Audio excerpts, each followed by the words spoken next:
want our communities to be safe. Black folk want their communities to be safe. Poor folk want their communities to be safe. That much is true.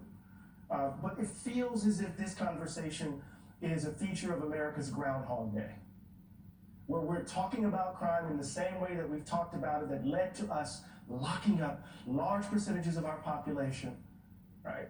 Becoming, in effect, a carceral state. We have to figure out how to police differently.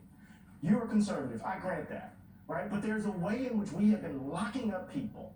You know how many people are languishing in prison because of this rhetoric and because they sold weed? And now people are making millions of dollars off weed? You know how many people associated selling weed with violence and what that has done to communities and families who have been separated because they've been incarcerated in places that they can't get to? Part of what I'm saying, Joe, is that we know that the criminal justice system has disproportionately impacted communities in our country, particularly communities out of which I come. And you know that criminal justice policing in this country has revealed itself over and over again to be biased.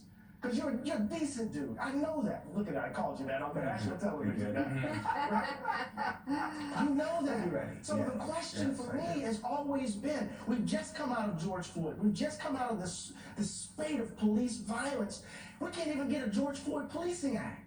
We can't even, it's almost as if there's a policing industrial complex that all you have to do is just roll out the statistics and then boom, we're back at tough on crime, back on locking people up, back with the very logical of carcerality. Joe, we both can be committed to our communities being safe, but we don't have to double down on this idea of policing that has led to us locking up so many people and throwing away the key. That doesn't make any sense to me, man.